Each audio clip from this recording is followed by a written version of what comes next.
Welcome to this episode of Jedaal English. Today I'm joined by Dan Kovalik, an American lawyer and human rights advocate who currently teaches international human rights at the University of Pittsburgh, Pennsylvania.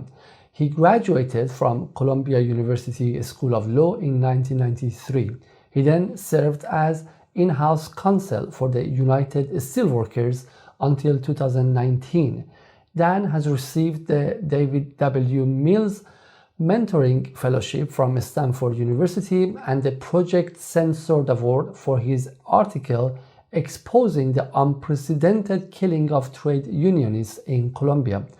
He is the author of several influential books, including The Plot to Scapegoat Russia, The Plot to Attack Iran, The Plot to Control the World, No More War, The Plot to Overthrow Venezuela, How the US Is Orchestrating a Coup for Oil, Nicaragua, A History of U.S. Intervention and Resistance, Cancel This Book, The Progressive Case Against Cancel Culture, and finally, The Case for Palestine.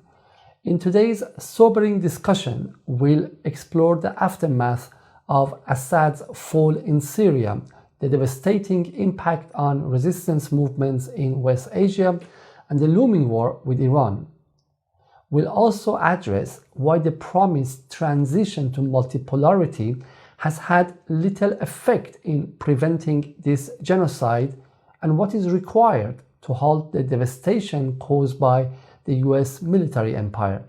I'm Ali Alizadeh, and this conversation has been recorded on Friday, 3rd of January, 2025. Thank you very much, Dan, for accepting my invitation and giving your precious time to me and my audience. I believe you have just come back from Lebanon and you have a first-hand observation of what was happening there after the end of the temporary ceasefire between Israel and Hezbollah, and also the effect of fall of Assad on Lebanon and on resistance.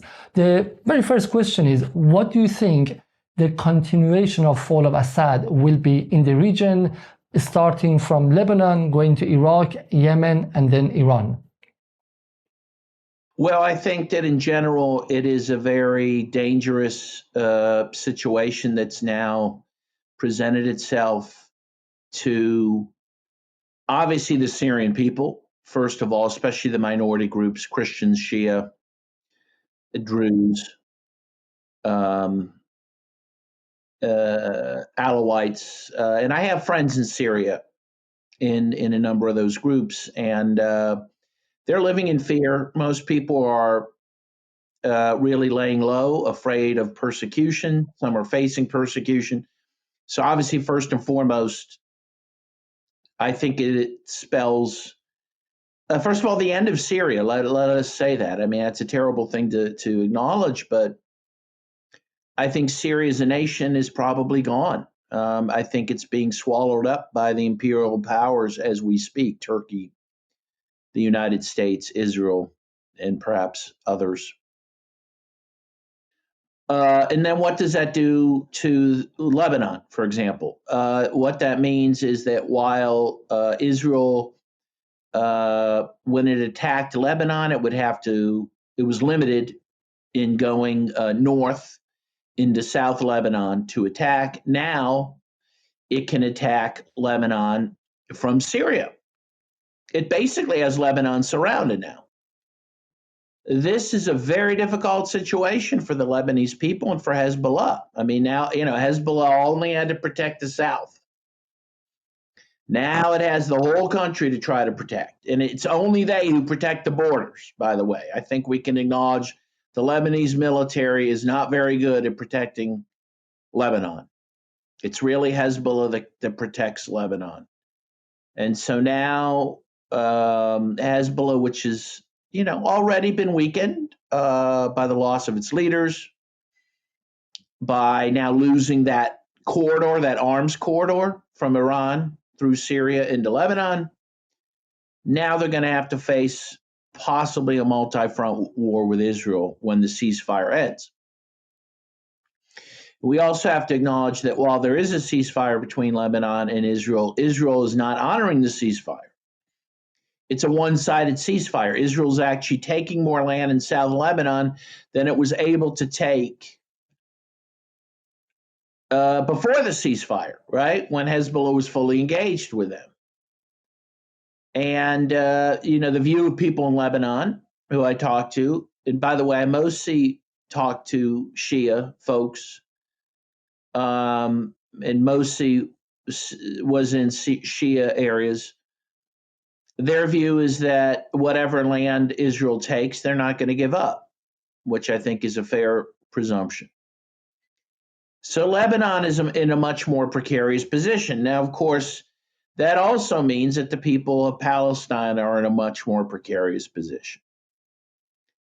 Hezbollah was doing some heavy lifting in fighting Israel up to the point of the ceasefire, right? From October 8th to the time of the ceasefire in November, late November.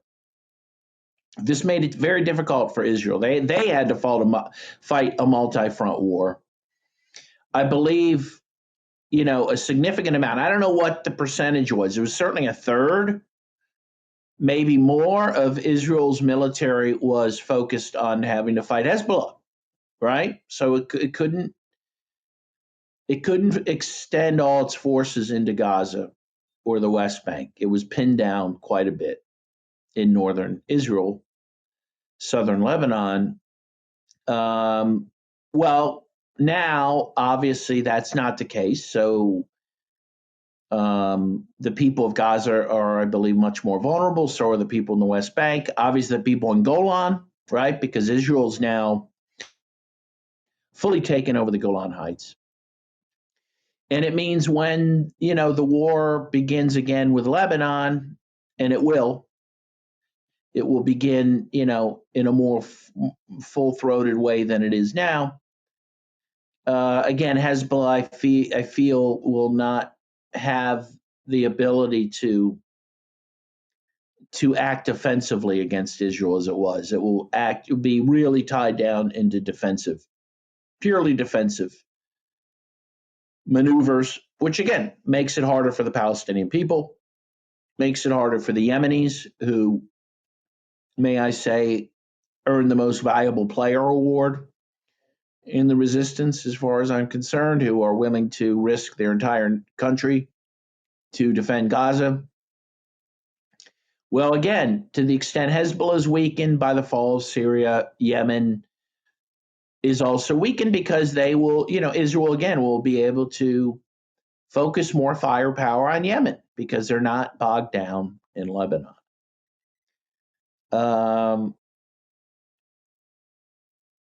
In terms of Iran, obviously this weakens Iran quite a bit. Before going to Iran, because the pressure on Hezbollah is coming from multiple fronts. One is that corridor in which would connect Lebanon to Iran is disconnected and is gone. But from the other side, as you said, now Israel is emboldened, but also anti-Hezbollah factions inside Lebanon are emboldened. Again, they are talking about disarming Hezbollah. Again, they are trying to deepen the internal domestic factions and turn part of the Lebanese people into Hezbollah. And what do you think? Do you think they will succeed doing so or not? Certainly among some people. I think the polls show that Hezbollah does have majority support within Lebanon, but there is a strong plurality of people that oppose Hezbollah. Again, I did talk to people on my journey in Lebanon, people I just came across, cab drivers and others, who very openly told me that they hope that Trump finishes off Hezbollah. There's certainly a strong anti-Hezbollah current amongst certain sectors of the population, always have been. People who blame Hezbollah for the woes of Lebanon, who argue that all of Israel's attacks on Lebanon can be blamed on Hezbollah because if Hezbollah wasn't fighting Israel, those attacks would not come. And by the way, I think that's why Hezbollah ended up agreeing to the ceasefire, because of those strong currents within Lebanon. They knew that they were being blamed for every bombing that Israel, carried out in Lebanon. And Lebanon was smart. They went after areas that weren't pro-Hezbollah, some Christian areas and others, in order to peel those people away from Hezbollah, right? Because basically, the message was, if Hezbollah doesn't stop fighting us, you will be punished. Now, that's totally illegal. It's totally immoral, but it worked to some extent, and not only because it put pressure on Hezbollah from a strategic point of view, but also moral point of view. I think Hezbollah is a very ethical fighting force. And as one of my good friends, Paul LaRuti, said to me, Hezbollah knows that Lebanon is not its to sacrifice, and Hezbollah was put in a very morally precarious position because they saw their country being obliterated. And that pressure will continue. I mean, that calculus will have to continue to be made throughout this war, and this war has no end in sight. That has to be said. You barely even hear talk about a ceasefire anymore. Once in a while you do, but that's, no one can take that seriously anymore. Israel has no intention of ending its war on the people of Palestine, ending its war in Gaza, ending its war now on Syria, and maybe extending the war into Jordan and Egypt, right? I mean, and to Iran. This is we are now in World War III. I mean, that needs to be said. By the way, someone sent me this. Apparently, J.P. Morgan Chase investment bank sent an alert to its investors saying that World War III had begun, which I think is a very interesting thing. So actually, that's the actually focus on today's conversation as well. So I want to know what do you think, in your opinion, happened? Because not a year ago, but I believe up until April, Netanyahu was not doing well. He was getting beaten. Israeli society was extremely fractured. They were talking about up to 9,000 Israeli soldiers wounded. The anti-war movement in the US, the UK, and many other Western cities were running strong. And what happened? And then Iran did the True Promise 1, which is true. I mean, it didn't destroy many buildings, but that was not the purpose of it. The purpose was to show that we can reach your land and we are ready for that. And then suddenly something happened. The page turned, and Netanyahu, from the loser of the war, became the winner. What do you think happened in this interim time? Or no, as some people say, from the beginning, this war was doomed to fail because you cannot win against Israel and the US empire with 900 military bases around the world. Do you think that was fail from beginning, or no? I mean, something happened in between and the fate of the war changed. Well, I think there were intervening events. First of all, it reminds me of the quote from Lenin, which I've heard a lot from Comrade Vladimir Lenin, who said that sometimes years go by when nothing happens, and then there's sometimes weeks go by when decades happen. Well, we've been living through those weeks, week after week after week, for quite a while. I think you would agree. So history is moving at a rapid pace. You are correct. There was one point where it seemed Israel was poised for the death blow from the resistance, right? When Netanyahu's house was attacked, he was hiding. Charges were being brought against him. As you said, protests were growing. It seemed that Israel was on its back foot. A lot of people were leaving Israel. The economy was devastated. All these factories were closing, tens of thousands of factories.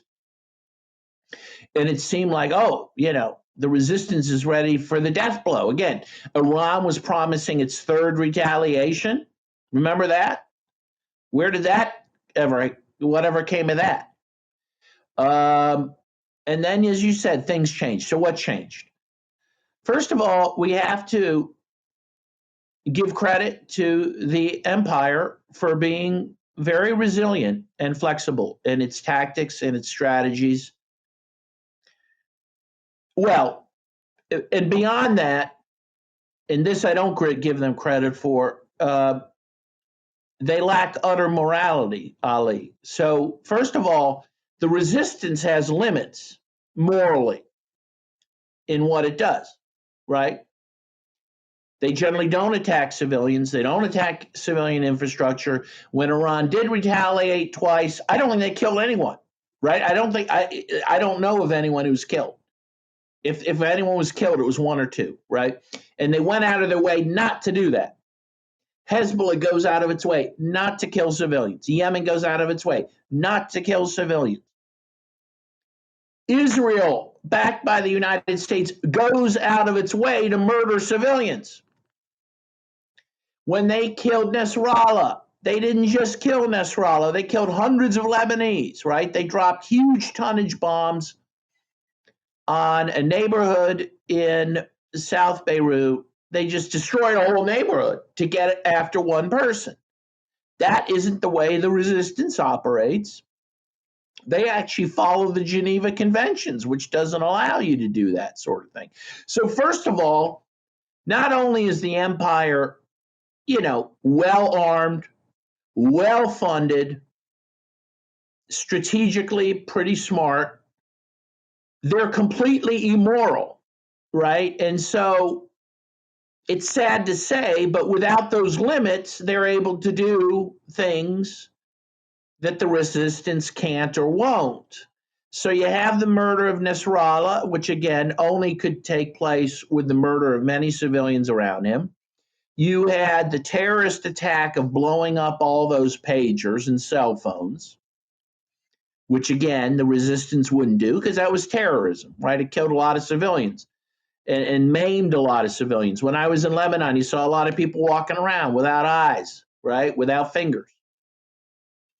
So that was a smart strategic move. It was completely illegal and immoral, but it was effective. So, you had, of course, Israel's pounding of Lebanon, massive bombings of Shia neighborhoods, Christian neighborhoods, Sunni neighborhoods, destruction of UNESCO historical sites, destructions of mosques, ancient Christian churches, right? Again, something the resistance wouldn't do. But this forced the ceasefire in Lebanon. And then, of course, once they had the ceasefire in Lebanon, what happened within days? The West unleashed its Al-Qaeda, ISIS forces upon Syria. And they were able to take over within weeks. Why? Because Syria had been so weakened by years of war, years of horrible sanctions. But before going to Syria, I want to ask this question. You say, the immoral aspect of Israel and America, we know about that. However, the same force, Hezbollah, 18 years ago, in 2006, could withstand Israel's blows and Israel's military might in the summer war of 2006. And what happened this time? So this time, Israel was fighting multiple fronts.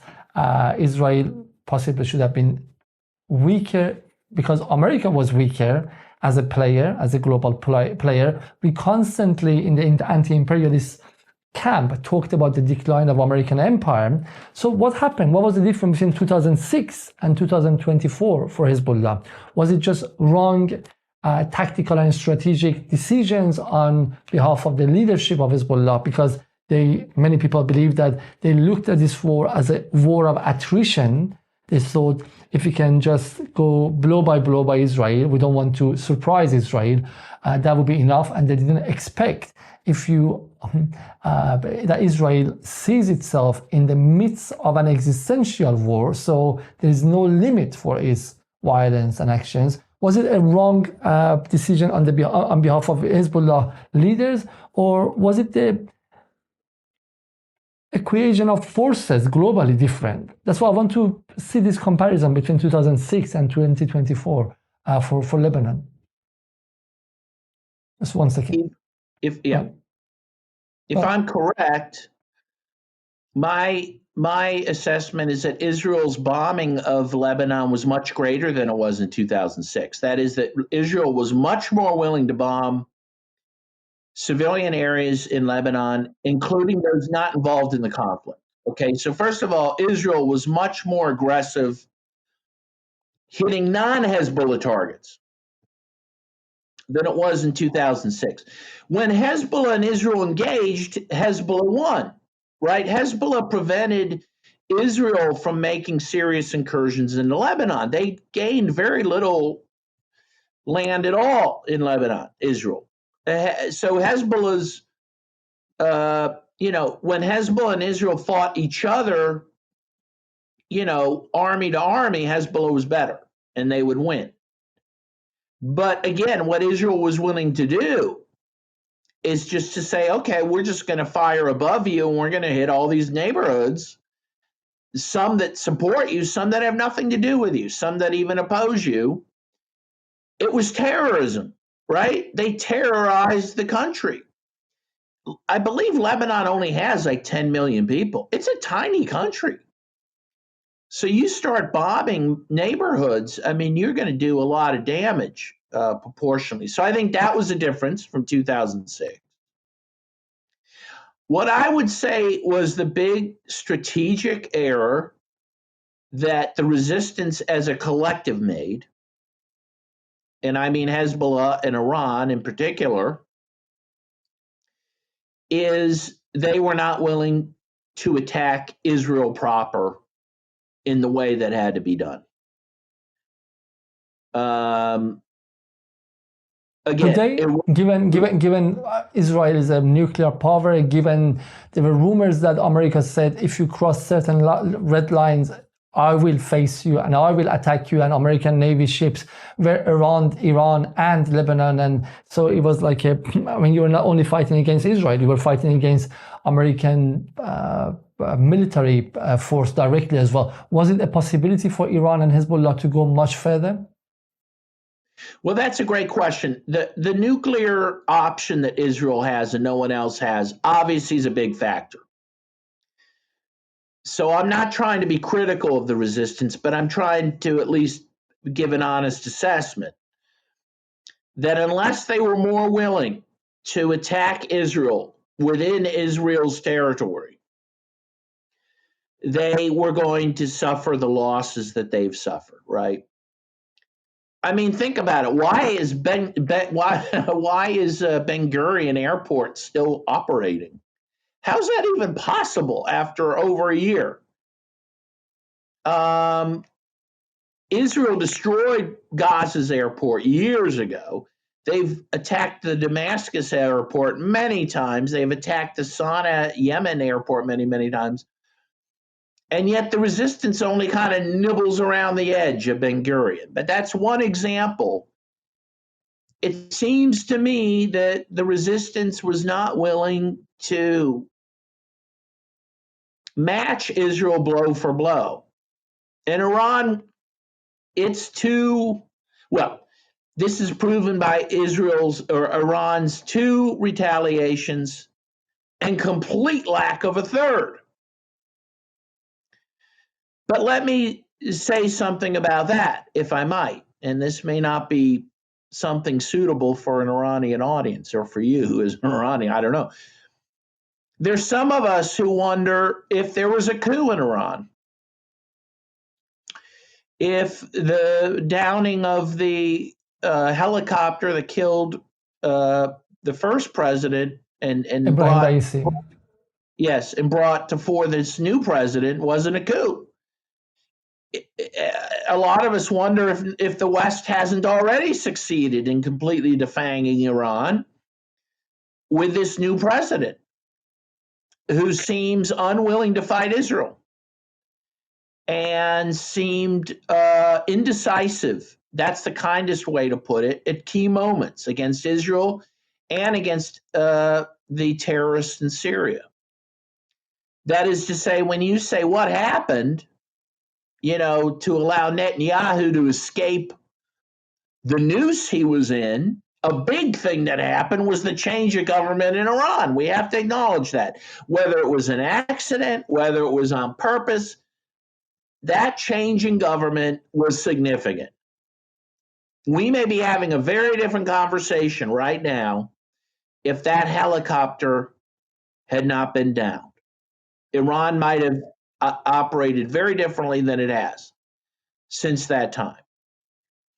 Which, by the way, the two interpretations. One is, as you said, that the act itself was done by Israelis, or it was done intentionally and it was designed. And the other one is, because it happened, Iran went into a period of looking inwardly into election and somehow lost the plot. And within that time, Israel and Netanyahu repaired themselves and recuperated, and they used that time. So, but one way or another, as we can see objectively, between the time that Raisi was alive and the time that Pezeshkian took his oath in the parliament, Iran really was different. And exactly on the day that Pezeshkian took his oath, Ismail Haniyeh was assassinated in Tehran, and Tehran gave the signal of weakness by sitting back and doing nothing in relationship to Haniyeh's assassination. So, and Iran has sat back a lot recently. Again, where's this third retaliation? It hasn't happened. By the way, I need to point out to the Western audience that, what shows this about Iran? It shows they have a true democratic president who actually has some power outside the Ayatollah, right? I mean, it does seem to matter who's president, who is elected president in Iran, right? Because a lot of people in the West think the president in Iran is just a figurehead. Well, that's obviously not true. It matters. The Ayatollah does not have complete control over the situation. Democracy might be a bit strong, but definitely the factions the factions each have significant power, and the change of power from one faction to another faction can change the direction of the country, and unfortunately that's even reflected in its foreign policy. But let me just have a make it a slightly more. It may be more democratic than the United States, because it doesn't matter which party comes to power in our country. It's going to go to war no matter what. I mean, I'm just saying.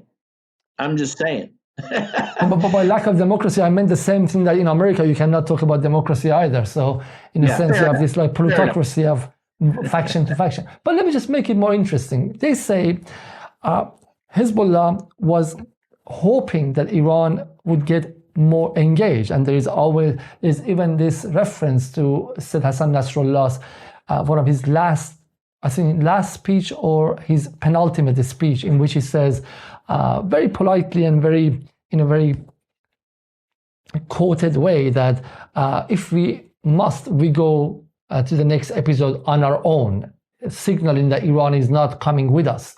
But from the other side, I mean, if Hezbollah was watching Iran, that Iran is not getting more engaged, Iran was also watching China and Russia, that they were not getting more engaged. So can I say that maybe, and now especially in this time, many people have become revisionist, and they go back and say 7th of October from beginning was wrongly timed. They should have waited for a slightly more transition into multipolarity, for a stronger non-Western alliance and a block of China, Russia, Iran and thing before opening up to this war, and multipolarity and BRICS and other things were not ready yet for such a conflict. That's why they didn't come to give aid to Iran and to stand against America. So I would like to ask your opinion about the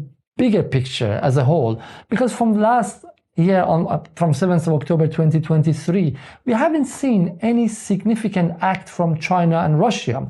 And if now America comes to put more pressure on the rest of axis of resistance, whatever is left of it, and especially on Iran, that would be detrimental to overall transition to multipolarity. So China and Russia will lose as well. Russia did do very little regarding Gaza, but then with the loss of Syria, now Russia has lost as well. So isn't it the time for other actors in the non-Western bloc to look at what happened to Syria and become more active instead of waiting for the time to pass and thinking that this decline of American empire happens automatically and with a, I don't know, with a, through time, without the intervention and without they paying higher price? Yes, I agree with you. I agree with everything you just said.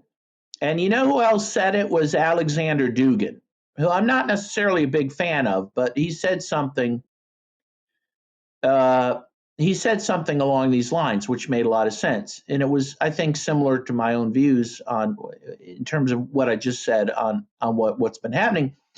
Dugin said sometime several months ago, he said, what is shown in this conflict between the proxy war, the Ukraine proxy war against Russia, as well as the conflict in Gaza, is that those who are willing to act decisively and even recklessly, like Netanyahu in Gaza and Lebanon, and Syria now, and like the West in Ukraine, will win. And those who are indecisive and too prudent in their conduct will lose.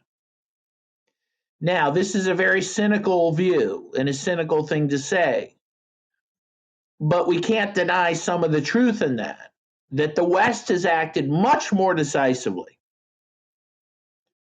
than the BRICS has when it comes to the struggle in West Asia. Let's look, we can give many, many examples, but one huge example of this was in Syria itself, where Israel has periodically been shelling Syria for years now, and Russia has just allowed it.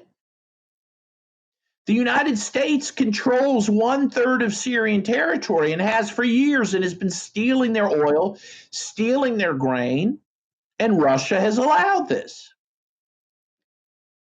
This type of half measures have led to where to the path we are now.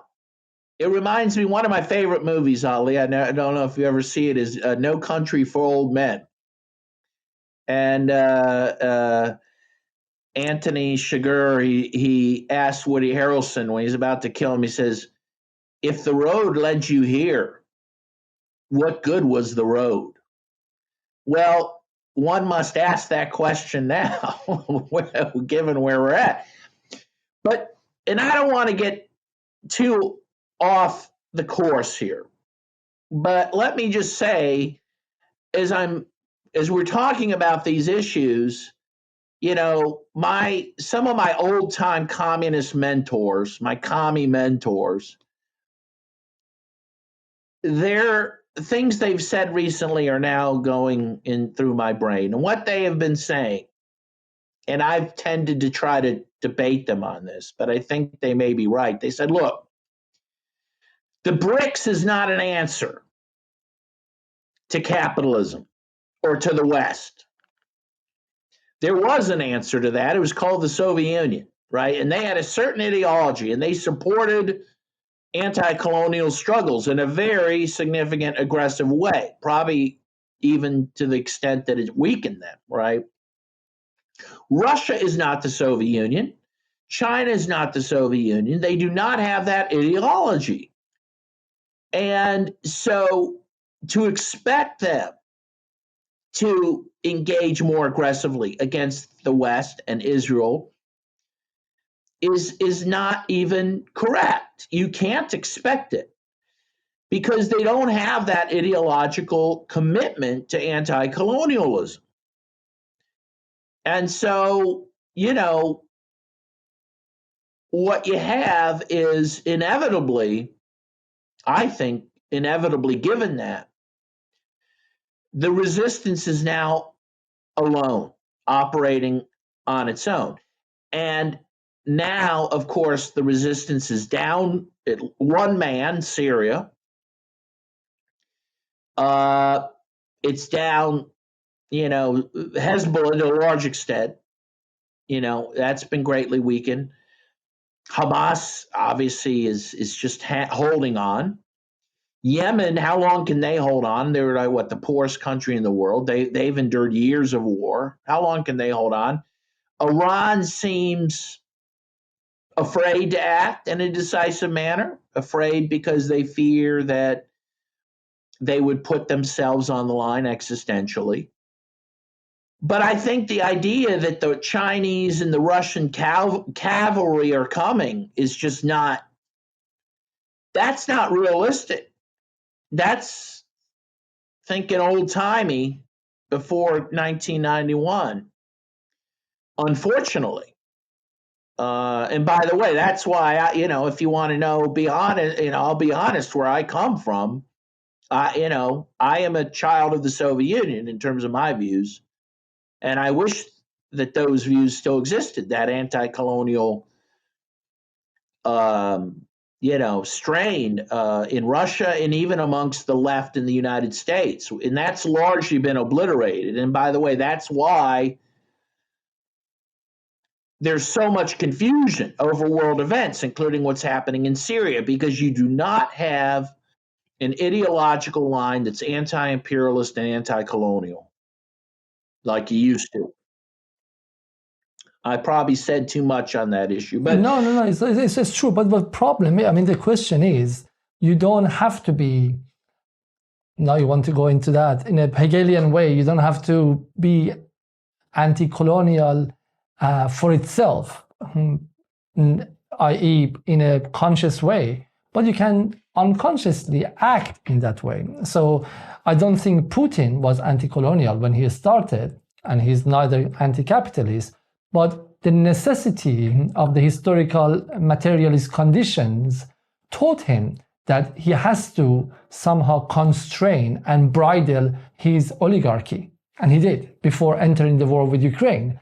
And that taught him, whether he likes Iranian theocratic regime, as they called him, or not, but he has to ally himself with the Islamic Republic of Iran, despite all the differences and the other issues. So my question was, watching the events of the last year unfolding on the stage of history hasn't taught anything to Chinese and Russians that they need to stand much closer to Iran, whether they like how Iran has behaved in this regard or other regard. And I'm sure both these countries are feeling a bit anxious about Iran's inner divisions between the pro-Western faction and more independent faction.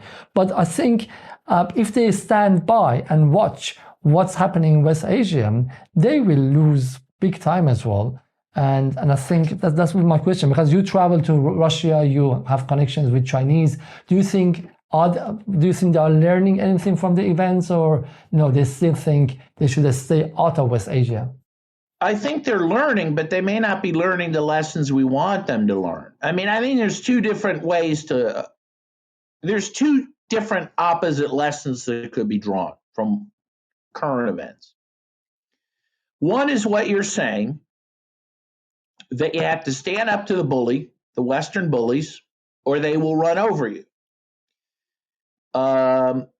If that is the lesson you draw from recent events, then China and Russia are not acting appropriately, even from their own self-interest. But I think one of the other lessons that one could reasonably take from this is that the West is so dangerous and so insane and so willing to destroy everything in its path that if you cross that bully, if you defend Gaza, if you defend Syria, if you defend Iran, you will be destroyed too. Because the West is willing to do anything to destroy all opposition in the world. Now, which is the better solution? What is the better answer? I know what my answer is, and that is the West needs to be resisted in the interest of all of humanity. But at this stage, we're not talking ethical or ideological. I want to know from real political point of view, because we are talking about the decline of American empire since 2017. We are talking about not only emergence, but constitution of multipolar world order. So at least, as we have been telling the audience, as we have been telling the people, the West has not had the power to destroy whoever stands with Gaza anymore, as it had 10 years ago, or 20 years ago, 30 years ago. But now, what happens now, it seems that it is affecting the consciousness of the global, basically global audience as well, that this West still has enough power that all these multipolar bloc don't dare to stand against it and to confront it. Yes, I think that's their view. Now, and it goes back to what I said before, which may seem off the mark, but it comes back to this idea of an coherent ideological commitment and strategy. BRICS doesn't have that. All BRICS is an economic alliance. You have countries like India and China in it, who have been historic enemies for centuries. You have Vietnam and China, who've been enemies for centuries. They don't have a coherent view of the world. It's an economic partnership. And given that it's a mere economic partnership that countries join for their own self-interest, that doesn't translate into a military bloc against the West, and it hasn't. Maybe it will at some point, but I think given that lack of ideological coherence and commitment, all you have is a trading partnership. Well, that isn't enough. The West will defeat that because there's just no coherent strategy that the BRICS has to fight the West. So we in the left maybe have been too optimistic, politely putting it, or gullible maybe, by projecting our nostalgia and fantasies of Cold War era into this new era, because this is not Soviet Union bloc, this is not Eastern Bloc of 1960s. I mean, given even Eastern Bloc of 1960s could not save Nasser's Egypt against Israel, but nonetheless, this is not even half that commitment. So in a sense, we need to moderate our anticipation and expectations from BRICS and from the pace of the transition into post-American world order. Absolutely. What you said is exactly right. I think, and again, I have to give credit to some of my mentors like Greg Goddles and Walter Tillow, who've been telling me this for a long time, that we are projecting our own leftist views upon BRICS. It's not a leftist coalition. It has no ideological makeup of any kind. It is a trade deal. Now, it's a trade partnership, yes, that's anti-Western or at least non-Western. It's an attempt to get around the US dollar because, with the US dollar dominance, the US is able to control the world. So yes, this is an important thing. I'm not saying it's not important, partially get around the US dollar, not completely. I mean, Iran is like still suffering big time from American sanctions, and the opening of BRICS, and China has lifted part of that pressure, not all of it. Right. No, of course. Lebanon, look at Lebanon. I mean, they're still being crushed by Western sanctions, you know. So, yes, I think we need to be realistic about what BRICS is and what it's not. And it's not the Warsaw Pact. And I think that those who thought it was, especially those who are really engaged in life and death struggle, I think they need to be realistic about that. Now, this does go back. I do want to go back, if I may, because you raised the issue, the question about October 7th and what Hamas did on October 7th. Was that, looking back on it over a year, you know, with some, a year plus hindsight, was that the right move strategically? I think that it was only the right move. I think Hamas might have overestimated what the resistance was going to do for them, right? I think they thought that Iran would be engaged more. I think they thought even Hezbollah would be engaged more directly against Israel, or hoped that that would happen. And that help came to an extent, but not to the extent they wanted. And I don't see it coming now. And so, again, to quote Donald Rumsfeld, you know, everyone is smart when you look, back in hindsight, you know. But, and so I'm not being critical of Hamas, but what I'm saying is what they hoped would happen has not happened, and I don't think will happen. So I think October 7th may and is, and I hate to say this, is bringing about calamitous results, particularly for the people of Gaza. I mean, we have to be, unless a power like Russia would intervene against Israel, and I don't see it happening, Gaza's lost. That's a terrible thing to acknowledge. So you think Hamas on its own does not have the power to withhold? How can they? They have no, and they have no power in the skies. That's the problem. They cannot shoot down. They cannot prevent Israel from engaging in aerial assaults upon the people of Gaza.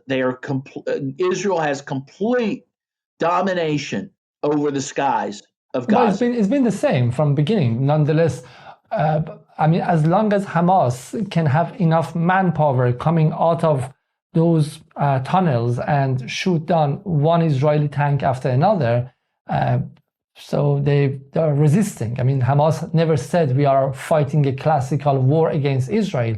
They said we are resisting Israeli occupation of Gaza, and for resistance you need a different kind of power, no? Yeah, but they've already lost that part of it, because now a third of it is going to be occupied by Israel in the north, and Israel's willing to use air power to destroy the people of Gaza. That's the thing. You can, let's compare Vietnam, say, to what's happening in Gaza. Vietnam and Korea both faced very, analogous problems. They had no command of the air, and suffered casualties in the millions, both Vietnam and Korea, against the United States. But they did have the ability to have a war of attrition where they ended up being either victorious in the case of Vietnam, or in the case of Korea, let's say semi-victorious, right? But I think Gaza's different. Gaza's not Vietnam or Korea. It is a tiny, tiny area with virtually no natural resources, at least none that Hamas can tap into now. I mean, I guess there's this huge natural gas field possibility off the coast of Gaza, but that's not within Hamas's reach. They have no ability to, at this point, grow their own food. They have no access to fresh water. They have been made utterly dependent on humanitarian aid for years. And they are in this little area. They are basically in a fishbowl that Israel can attack at will. This is unprecedented. It's like saying that, the Jews in the Warsaw Ghetto had a chance of defeating the Nazis through attrition. No, well, history proved they did not. This is more analogous to that than it is to Vietnam and Korea, for example. What options do the people of Gaza have? They're starving now. They have no water. They're freezing. I mean, this is unbelievable what's happening. And Hamas cannot change that calculus. If Israel were smart, it would withdraw all of its ground forces and just continue to bombard them from the air, which is pretty much what they're doing. And Hamas cannot stop that. And the other elements like the pressure from the families of the prisoners, or they call it hostages, or the movement in the West, the anti-war movement in the West, or the pressure from non-existent pressure from Arab masses, Arab countries. None of those. Israel is not worried about the optics anymore. Is not worried about losing its. Obviously not. They made a decision at some point. They've crossed a Rubicon. Okay, they have crossed a Rubicon where they can no longer improve world opinion. That's gone. But what they believe is that they can outlast it. They can overtake all of Palestine, parts of Lebanon, parts of Syria, maybe parts of Jordan, maybe all of Jordan, parts of Egypt, settle there. The world will hate them, but eventually the world will forget, like they forgot about the Native Americans in the United States. Like they forgot about the Aborigines in Australia. Like they forgot about the Aborigines in New Zealand. Like they forgot about the Native Americans in South America. I mean, this is a settler colonial mentality. But watched globally by many people every day on their phones, and also being broadcasted live. So it's the first genocide ever broadcasted. You don't think that will have any effect? I think if it would have already. Right? I mean, they know that cat's out of the bag. Those videos exist. They will exist now, from now till eternity. You have more videos and photos of dead babies than you could ever hope to have. But people like John Mearsheimer, for example, have a very different view, because they say maybe in short term Israel has won the war, but in long term it will have very deep effects, to the degree that it will change Israel forever, because now you will have the exodus of the more liberal Israelis, and then Israel, from the only democracy in the Middle East with the LGBTQ community, becomes more and more right-wing and more kind of conservative, religious, almost a theocratic state.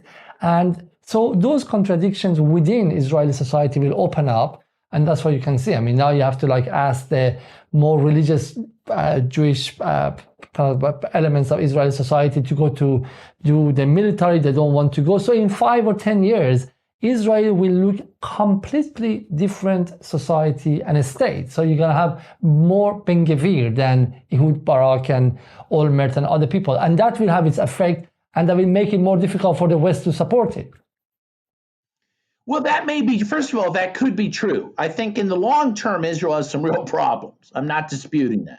And I'm not making a prediction whether Israel's right in its calculus, but I'm telling you what its calculus is. They think they can weather that. They now believe all they have to do is win militarily. And that means wiping out the Palestinian people or moving them out of historic Palestine. That is their goal. And then they don't see beyond that, right? And they keep saying that. There is no view for the day after, right? We've heard that many, many times. But they know what they want to do before the day after. And that is destroy the Palestinian people. And I think the resistance underestimated the West's willingness to support this Holocaust in Gaza. I think they did not realize how insane the leadership of Israel and the West, collective West, are. That they are willing to go full barrel on this genocide, like the Nazis were against the Jews, and deal with the consequences later.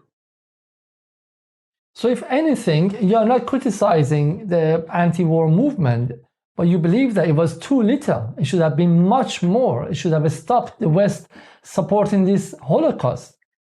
Yes. I mean, again, I'll be totally honest. And by the way, some of what I'm saying, I'm just telling you as we speak, okay? It's not like I've written this out. But it's very different from what we've been hearing in the last year, and also from the more canonical lefties party line, in which Israel is losing the war, and resistance is winning and things. So in a sense, it's a moment of sobriety. So it's good to hear this. It was winning, but it didn't go all the way. And Israel's willing to go all the way, and the West is willing to go all the way with them. Look, a lot of people are comparing Israel to the Nazis, and they're comparing what's happening in Gaza to the Holocaust. I think that is a correct analogy. If that is a correct analogy, how will that be defeated? You need America, Britain, and Stalin's Russia, Soviet, to come together. So you need like real grand forces. Yes, you need the Red Army to come in and kick some butt. That's it. Peaceful protests on Saturday afternoons when no one's even in the city in the West aren't going to do it. They didn't do it against Hitler. They're not going to do it against this. This is an evil, Ali. We're fighting the devil. These half measures that everyone's engaged in will not work. And until people wake up to that, this will continue. And if anything, things have become much more complicated, because at least the focus has been taken away from Gaza. Now it's pushed on Syria. Now we talk about Saint Nia prison and Assad's atrocities. Now soon we will talk about Iranians' atrocities in suppressing the next demonstration of hungry people who will come on the street sooner or later. So in a sense, that kind of somehow exclusive focus on Gaza for 1 year has been taken away by Israel's contributing to fall of Assad regime. And so things get more difficult for Gazan people. So it's easier for Israel to continue its Holocaust. Yeah, so their calculus was right. Time is on their side. The only member of the world resistance that has this right is Yemen. They're the only ones who get it. They're the only ones who know that this is a fight to the death. And unless you're willing to put everything on the line to fight this evil, it will win. We need more Yemens in the world. And I don't know how to make that happen. I mean, believe me, I'm tearing my hair out about what to do. I have friends in Gaza. I do not know what to do to help these people. Should I set myself on fire? Should I fight? I'm 50 plus years old. Should I pick up a gun and fight? I don't know. But it does feel like that's what we need. We need very drastic action to stop this. This is evil. I believe we will all be judged, Ali. I hate to sound like a preacher. We will be judged by what we did and did not do to stop this. And not enough is being done. They said the world has abandoned Gaza. It has. Let's face it, it has. And everyone's made some, except for Yemen. Again, God bless Yemen. They're going to heaven. The Yemenis, they're going to heaven. I know that. The rest of us will get all burned in hell because we didn't do enough. We didn't do enough.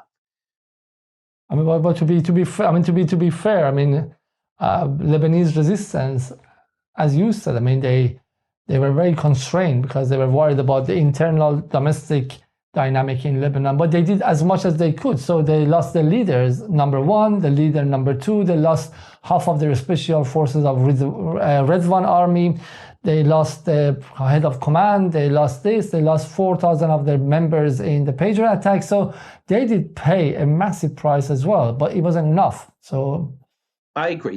They get the silver medal as far as I'm concerned, but Yemen gets the gold medal in my book. And So from here onward, there's one thing they talk about a lot, both in Tel Aviv and now in Washington, to the level that some people think it is a bipartisan consensus to bomb Iran's nuclear facilities. Because from a real political point of view, without axis of resistance, Iran or any state sitting in that position has no other option but going nuclear, because it has lost its regional allies, which would act as its deterrence. So how likely do you think it is? Because now people in Washington talk about bombing Iran, that they would never have done it, or they stopped saying that after 2009, 2010. And this is coming back to the table. Do you think it is only not propaganda, but is a form of a scare tactic to bring Iran to negotiation table, or no? Do you think the appetite for war in Washington has increased again after the fall of Assad? I do think that. I think that, or let's even say, I don't even know if it was the fall of Assad. I think, again, people are underestimating the hunger for war that Washington has. It is a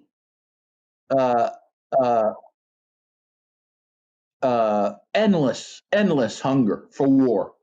Look at the fact that Biden, he loses the election, and in part because people voted for Trump because they thought he would end the wars. Whether that's true or not, whether he will or not, that remains to be seen, but they thought or hoped he would. What does Biden do right after the election? He green lights long-range missiles to be fired on Russia from Ukraine, even though Putin said this is a red line. We may even use nuclear weapons against you. Biden did it anyway. These people are insane. Okay, this is like Dr. Strangelove come to life.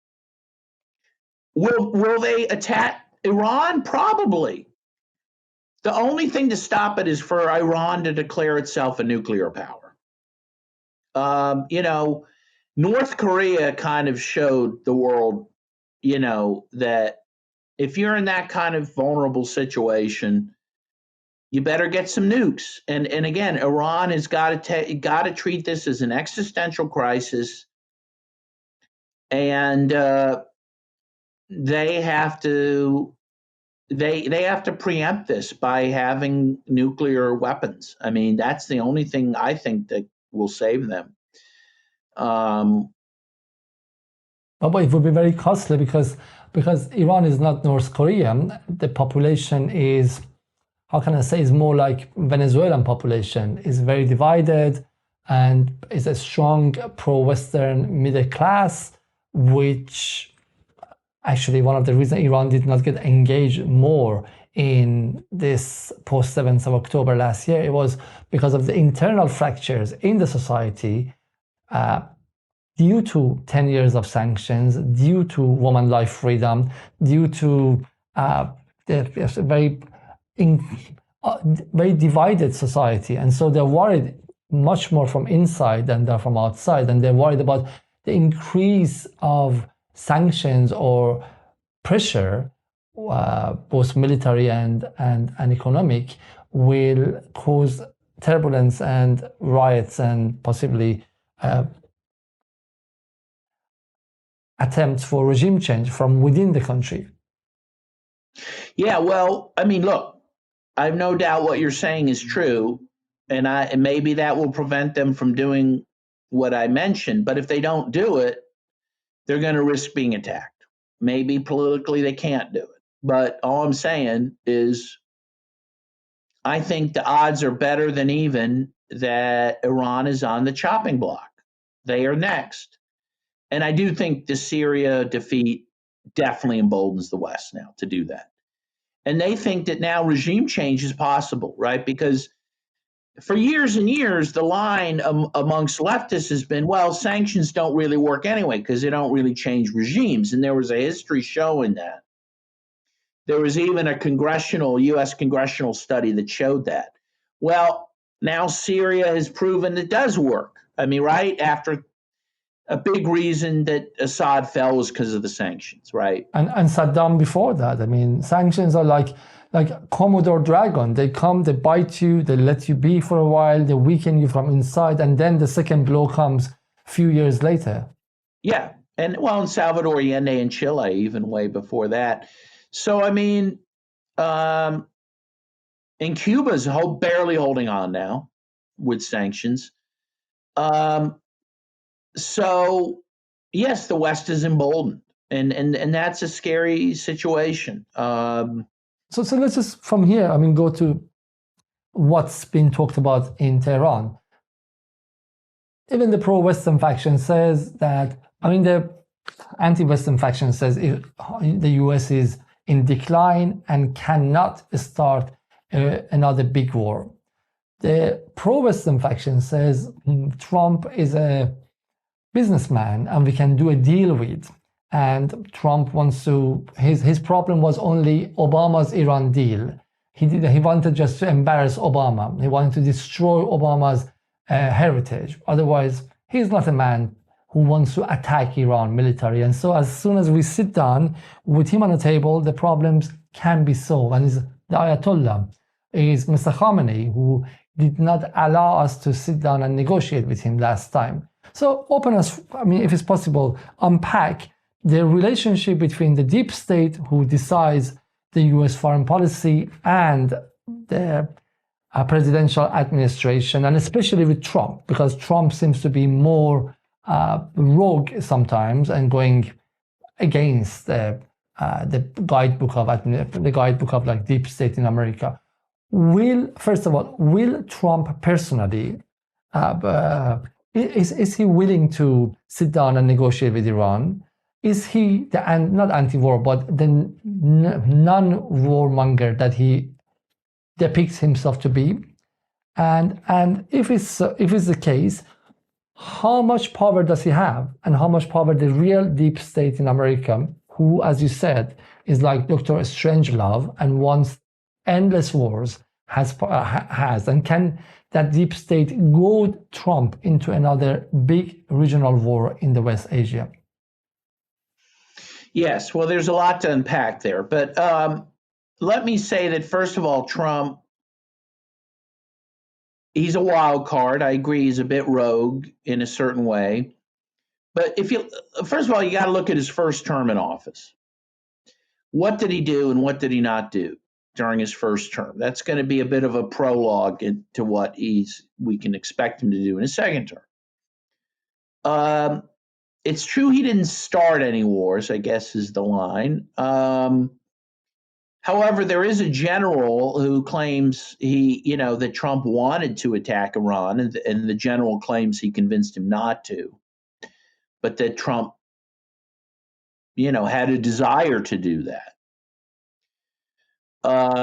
If that's true, then I think he may still have that desire. And again, there will be forces within the United States and the ruling class that want that, and that Trump would be willing to go along with that. Is Trump willing to speak to Iran? Yes, I think he is willing to speak to Iran. He's willing to speak to Russia. But again, look at his first term in office. He came in saying, "I want to talk to Putin. I want to even talk to North Korea."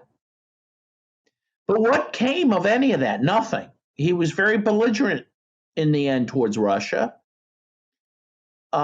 He was very belligerent towards Iran. So I don't think we can expect, even putting aside the so-called deep state. But he said, I didn't start any new war. He said, I only continued the previous wars. If I shot Syria, I didn't start it. Obama started it. Yeah, I was in Afghanistan, but I didn't start the war in Afghanistan. And I mean, truly, I mean, he didn't attack Iran. I mean, yes, he did assassinate Qasem Soleimani, but he refused after Iran's attack to Ain al-Assad. He refused to take that as an excuse to go for an all-out war with Iran. So, I mean, I'm not a supporter of Trump in any sense, but I want to know whether there is, I mean, in what he says, there is any truth or not. Because, I mean, Biden, as soon as he got to power, he pushed Ukraine, he opened a massive war. It's like the biggest war since Second World War in Europe. I mean, something like that and that magnitude did not happen under Trump's watch. No, you're right. But again, this general claims it was only through his intervention that stopped Trump from intervening in Iran. But you're right. You know, again, I hope. But the only war that he's really promised ending is the one in Ukraine. And even there, he's said contradictory things. He talked about the way to end the war is to send even more aid to Ukraine, right? To be even more aggressive against Russia, to force them to the bargaining table. But, you know, I fear that that a grand bargain might be made to end the war in Ukraine, make peace with Russia to some extent. But that might mean selling out the West Asia. I mean, we might be seeing, some people wonder if that's already kind of happened, whether that deal is already being made and that Syria in the end was given up as part of that. So just 1 second, do you think, because there's a lot of rumor in Iran that if Trump will make the peace with Russia, Russia will, as they say, backstab Iran. Russia will move away from Iran. Russia will not support Iran in the face of Israeli attack or American-backed Israeli attack. So do you think, I mean, you've been to Moscow many times, I believe, yeah? You have a better understanding of the mechanics of Russia's foreign policy. Do you think that's the kind of thing they could do, or they have a longer term strategic understanding of world affairs and they know loss of Iran will be a dangerous game for them to do? I think it's a good question. I think a lot of the dynamics that you mentioned are happening in Iran are happening in Russia. Russia also has a very big cosmopolitan middle class that is pro-Western, that has no interest in backing Iran, that does want to be part of Europe, that wants to be integrated into the Western economies again. And I think Putin in the end wants that too. I mean, Putin's made that clear. He's always wanted that. Still? Does he, after the shock of Ukraine, does he still want that? I think he wants it. I think he's more realistic about whether it's a true possibility, but I think in the end he would like that. But that's what the Iranian state as a whole wants. I mean, maybe Ayatollah Khamenei aside, but the Iranian, what is the Iranian state? The bourgeoisie, which constitute Iranian state, they want that. They want, within the collective fantasy, they want to be part of the West. I mean, Well, yeah, and they were under the Shah, of course. They were very Western. Today, I mean, Islamic Republic's elite the children study in Canada, in the United States, in Britain. They want to be accepted. I mean, the Friday prayers down with the US is very small in comparison, but to the majority of the society and the powerful elite, and that's why they went to make appeasement with the West many times, and every time it was the West which pushed them out. So it was, the Iran deal was backed by every single politician in Iran, from the supreme leader to even what you call them hardliners or the principalists in Iran. They all supported the Iran deal between Iran and Obama, and so if Trump hadn't destroyed it, they would have gone with it. And even Ayatollah Khamenei said in 2016 to those people who were asking him to get closer to the US, and even the talk about opening of American embassy in Tehran, he said, let us wait to see how this episode unfolds, then we can decide about further action. So he didn't rule it out, unlike how they show him in the West, but he didn't rule out opening American embassy in Tehran. So in a sense, Iran has been pushed to be anti-America, at least in the last 20-25 years. Is not just like Russia has been pushed exactly in that direction. Yeah, well, yes, okay. So I think in the end, Russia is willing to back off its support for Iran to make a deal with the US. I think Iran's willing to back off its support for the Palestinians to get the same deal. I think in the end, the people of Palestine are going to be left holding the bag. That unfortunately, that's what my crystal ball says. They're the ones that are going to be screwed. But having said that, I think, we need to give a bit of context here. I'm not coming from Iranian nationalist point of view, but I think because in the Arab world, there's a lot of anti-Iran propaganda. From one side, Iranians are those who are killing Arabs in Syria. Iranians are the ones who are creating problem. And at the same time, Iranians are the ones who are not doing enough for Palestine. Whereas you think, why the Arab states are not doing anything?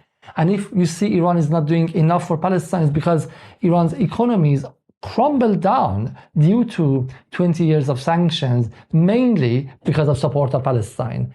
Iran has been under a lot of military and technological pressure because of its previous support for Palestine. So the story doesn't start in 2024. The story starts in 1979, and Iran has supported Palestine. And I don't think any other Arab nation has acknowledged this level of sacrifice that Iranian people, whether they voted for it or not, whether they wanted it or not, but they had to pay for Iran's support of Palestine. And this has gone very unacknowledged. And so, someone like Erdogan, who has been the biggest traitor to Palestinian people in history, had better polls and better polling than Iran for many years in regard to Palestine. And look, I agree with you. I totally acknowledge what Iran's done for Palestine. I'm not trying to downplay that. Because even when you say that Yemen's done a great job supporting Palestine, they've only been able to do it because they've been getting support from Iran. And Hezbollah was only able to do what it did because it got support from Iran. And Hamas has been able to only do what it has done because it got support from Iran. So I'm not being critical of Iran, but I do think in the end, out of self-preservation, countries will do what they need to survive. And I do think in the end, and we're starting to see it, we're starting to see Iran back off from Palestine. I think, again, the fact this third retaliation hasn't come is significant. And I don't think it's going to come. And part of it's out of circumstances. I think Iran's starting to look. I'm not blaming Iran, but they're looking around and saying Syria's gone. They've been sacrificed because they supported Palestine. Hezbollah has been largely sacrificed. Hamas is in dire straits. So what are we going to do? In Syria, both Russia and Iran said they would have kept fighting but the Syrians weren't willing to fight themselves, and they were not going to fight for them. And I think that they're going to start making that calculus regarding, Lebanon as well. I just see, though, that the people of Palestine will be the ones that will be sacrificed in the end, only because they're the weakest. I mean, I don't relish saying that, but I mean, I do think that, look, whatever happens, if Iran makes that deal, they've still done more than any of the Arab countries. I totally agree. Look at Jordan. I mean, that king should be ashamed of himself. He shouldn't be able to sleep at night. Sisi in Egypt. Had Egypt and Jordan and Turkey decided to help Gaza, this war would have been over a long time ago. And believe me, those governments deserve all the condemnation of the world. And I think Iran gets a lot. Can I correct you? If Turkey, Jordan, and Egypt had just decided not to help Israel, I think it would have had a lot of effect as well. Of course, just right. If they stopped giving oil to Israel, that would have been huge. Just that one thing. So look, I'm not being. I admire what Iran has done. I'm not anti-Iran in any way. I am a communist, so obviously I'm a two-to party guy, but I still have a lot of respect for the government in Tehran for its support of Palestine. Believe me, and it's been very altruistic. And as you say, they've sacrificed a lot to do that. The question is, are they going to keep doing that?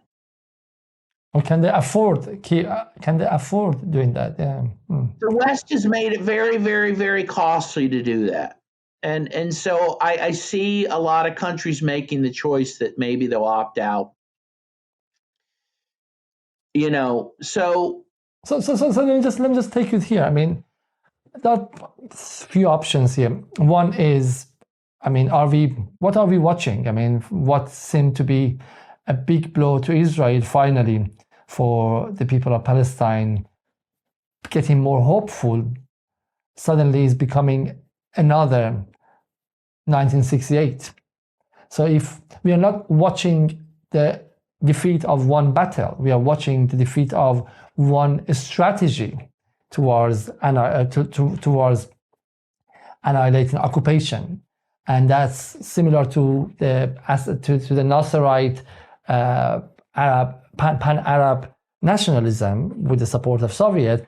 That in 1968 got ended. And now it seems that the axis of resistance as a strategy, as a long-term strategy, is coming to an end. So, and that's very sad. So what would happen in your opinion about Palestine? Would Israel, I mean, Israel can occupy Gaza, but can Israel finish off Palestine? I mean, you sounded a bit pessimistic before. You said Palestinian will become another Australian Aboriginals. Palestinian will become another Native Americans destroyed. Do you think, I mean, but do you think that's a possibility now? And the time that we are living in, do you think that would allow that? Unfortunately, aren't we seeing that it is allowing it? It's allowing it every day. The only thing to stop it is a full-scale military intervention against Israel at this point. They have to be stopped militarily. Or the other option, which I was hopeful for, and I still have some hope, because I don't want to be totally pessimistic, is for the people in the West, particularly in the United States, to say no more and to resist U.S. military support for Israel in a way that makes a difference,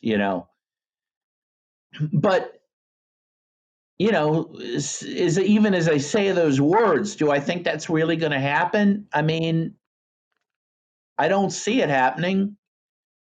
And short of that, I do think the people in Gaza are I hate to say they're doomed, but doesn't it feel that way? I mean, there's a full-scale famine happening. I mean, we're almost to the point of no return as it is. I mean, There's no infrastructure left. All the hospitals have been destroyed. Hundreds of doctors have been killed or arrested. I mean, you know. But in a sense, what one conclusion from what you say is the futility of resistance, futility of protest, futility of... No, I am not saying that. I'm saying that we haven't done enough. We haven't resisted enough. I'm not saying it's futile to resist, but if you're going to resist, you have to go all the way. You can't. You have to do it. Again, I'll talk from an American perspective because I don't want to judge. I want to be careful not to judge other people. I have to judge my own people and myself. There have been resistance in the United States to what's happening in Gaza, but it's been weak. Again, every big demonstration, the big demonstrations in Washington and New York happen on the Saturday during the weekend. Okay. That is not calculated to do anything to change the calculus that the people in Washington have, whether they should continue this war or not. They are completely content for people to march all over the place on a Saturday afternoon when there's nobody even in their offices. And that is a symbol of the lack of resistance, of true resistance. We have not been willing to do what had to be done to save the people of Gaza. We need to interrupt business. We need to interrupt the functioning of the government. We need to become ungovernable in order for this war to end. We have not made the ruling class pay much of a price for committing genocide. Right? I mean, think about what the partisans, again, using the Nazi analogy, what did the communist partisans do to stop the Holocaust? They were engaged in industrial sabotage. They were taking up arms against the Nazis. You're not seeing that happen. I hear there's some isolated events like that, but not even enough to make the news. That's what it would take, really, is almost to the point of armed insurrection, and you're not seeing anything close to that. In fact, the protests have gotten weaker. They haven't gotten stronger. So, no, I'm not saying resistance is useless, but if you're going to resist, you have to go all the way. So the American and London anti-war movements, self-celebration, and feeling pleased with having drawn thousands of people on the street, while I was proud of the anti-war protests in Britain, where I live and I reside normally. But you think that's not enough at all, and that was not comparable with the magnitude of the Holocaust, which was taking place in Gaza. So they were not in par with each other. No, it's not enough, and it's proven not to be enough. Let's face it; it's history has shown it's not enough because it keeps going on. Again, I just saw some commentary today from a doctor who came back from Gaza, who said in April we could say it was a genocide. Now it's an out Holocaust. So we haven't stopped it. We're not stopping it. I'm not saying we should stop resisting. I'm saying the opposite. We need to go to commit everything to stopping this. We have to commit our lives, our very lives, to doing this. So in a sense, when I said, is it different from the annihilation of Australian Aboriginals or American natives? You say, and because we are watching it live. So in that case, the difference is that we are responsible, because in that time, those things were not broadcasted live. So they happened in silence. But now we as the global audience watch it and allow it. So we are equally responsible, not equally, but we are partially responsible in, and can I go as far and say we are complicit in this genocide by not doing enough? Yes. Yes. And in fact, I think to me in American history, the person who comes to mind who you need to be is John Brown. Go look at what John Brown did to stop slavery. He was committed in a way I don't see people committed to stop the Gaza genocide, right? He took up arms. I don't know how much you know about him, but he helped start the Civil War. That guy showed what needs to be done to stop this type of evil. And we need a John Brown. We need a lot of John Browns. And I don't see any, to be honest. And that saddens me. And I look at my own self. I mean, what am I willing to put out there to stop it? I mean, I ask myself that every day. And I'm not sure I have, I don't feel I can be proud of myself until I commit much more than I am, to this struggle. Most of us in the West have been raised watching Holocaust films. I can't tell you how many Holocaust films I've watched. And I always thought the lesson was, we can't let this happen again. And I thought this morning, was that what they were teaching us, or was it we were all being groomed to accept it? I don't know, but my own view is we can't allow it to happen, and I am disgusted by what's happening. I do blame the West. I blame the people of the West more than anyone. We sit around and we watch TV and we watch football and we celebrate Christmas when the Holy Land is being destroyed. It's the hypocrisy is unbelievable. You couldn't make this up, Ali. You could not write a book of fiction more tragic than what's happening in this world right now. So, and the final question, what do you think is going to happen during Trump? Do you think, is he going to do more for Netanyahu? Is there anything left to be done? I mean, is he going to annex West Bank? I mean, is he going to send more weapons to Israel? I mean, I don't know.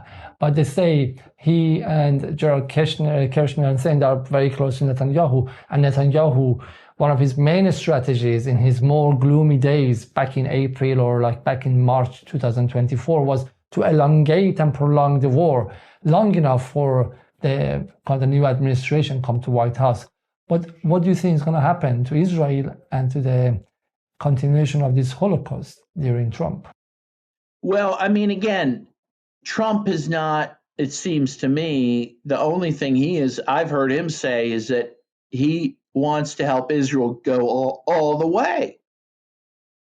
And that he criticized Biden for not giving him even more arms, right? And giving them even a freer hand. So I think when it comes to Israel, Trump will be, if it's possible, as you say, he'll be even worse. I mean, look at the fact that he was the one that moved the embassy from Tel Aviv to Jerusalem, right? He was the one that recognized the Golan Heights as part of Israel. I think I don't see how he'll certainly be any better than Biden, and he might be even worse. So,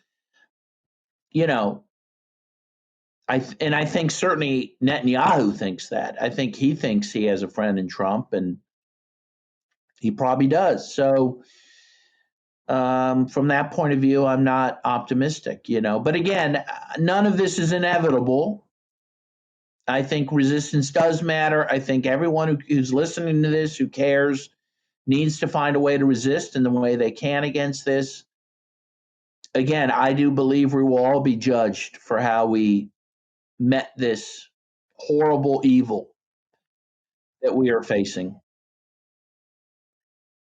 However, I mean, do you agree that we are dealing with a different American state? This is not the US empire, which had full-blown hegemony as it had 20 years ago.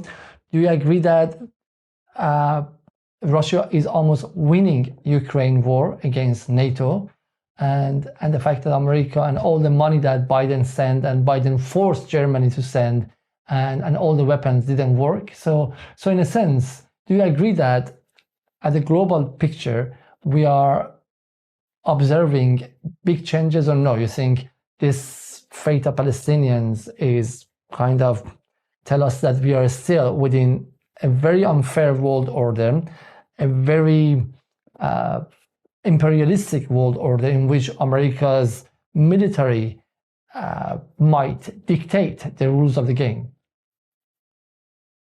I think it's the latter. I do think that what's happening in Gaza, what happened in Syria, what happened in Lebanon shows us that the death of the American empire has been greatly exaggerated. The news of the death of the American empire has been greatly exaggerated, as Mark Twain said about his own death at one point. I think that the American empire will fall, but I don't think it's anytime soon. And I think that it has a lot of destruction to do before that happens, very sadly. And again, I think the events of the recent 2 months have shown that. Before Syria fell, before the ceasefire in Lebanon, I would have been here right with you and said, yep, the U.S. empire is in deep trouble. But these last 2 months have shown that it's not as in deep a trouble as we had hoped.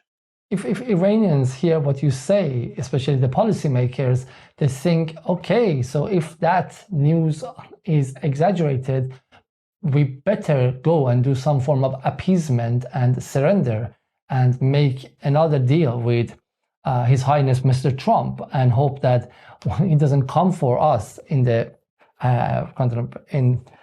trace of his destruction and devastation. So do you think that's the right conclusion from what you say?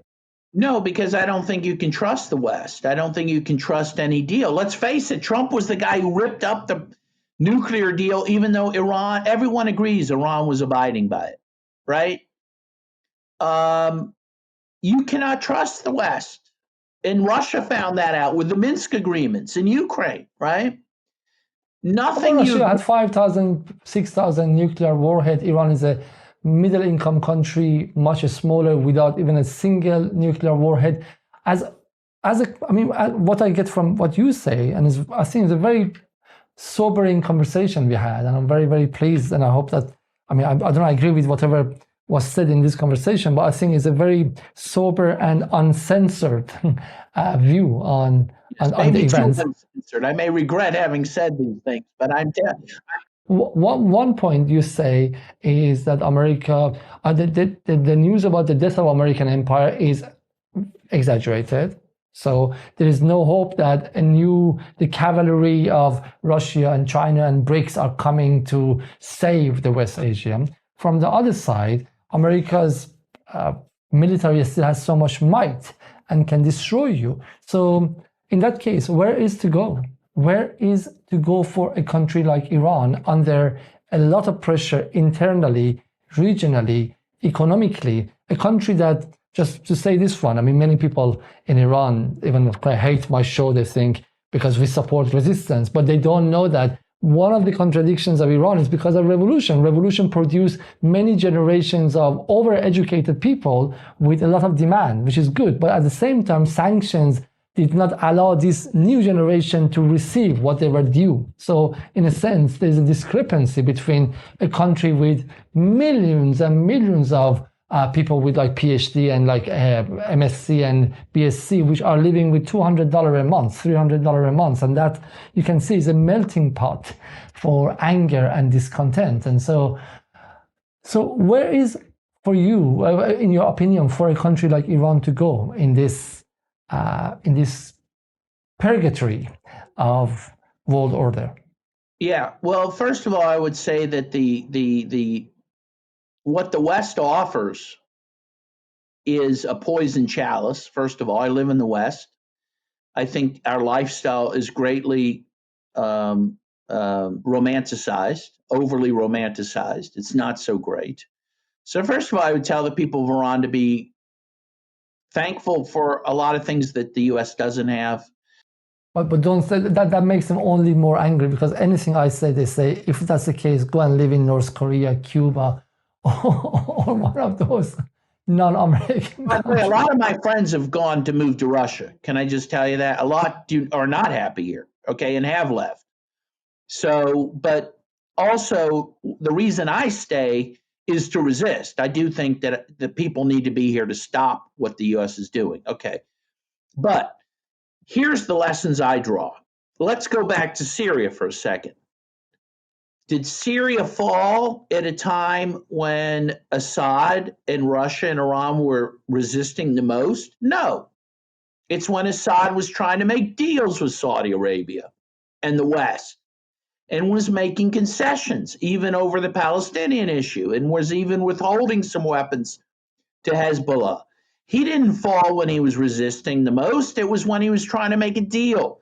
When did Gaddafi fall?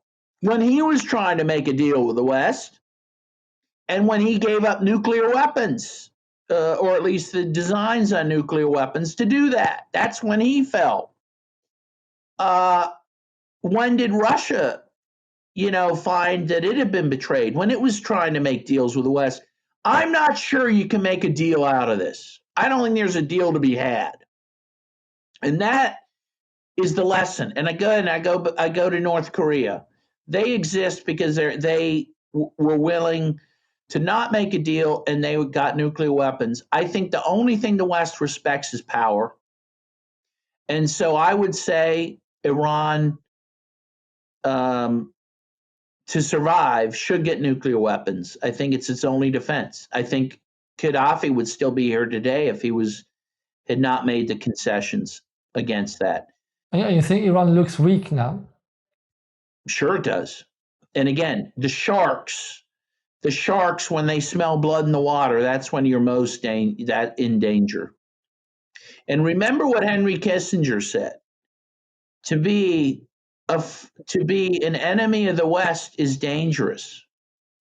To be a friend is fatal. I would listen to Henry Kissinger. When someone tells you who they are, you better listen. Dan, thank you very much for this very brilliant conversation, very sobering, and a lot of food for thought and food for anxiety. So I will take it, and I will import it to my nightmares. And I think, but I think that's what we need at the moment. We need people who bring us to reality and to wake us up and to inject sobriety, rather than giving us the same kind of intoxicating, happy stories about the victories and victories of resistance, because those stories at the moment can be futile and detrimental to whatever is left of resistance. And I'm sure, resistance will exist and will revive and will come in many different forms, because wherever there's power and wherever there's occupation, there will be resistance. So in whatever form, we don't know. But for that resistance, we need reality, rather than self-celebratory lies. And I hope to see you again in Jedaal soon. And I ask all the audience to write their comments about the content of this conversation, and also tell us who they want us to interview next. Thank you very much, and goodbye till next program.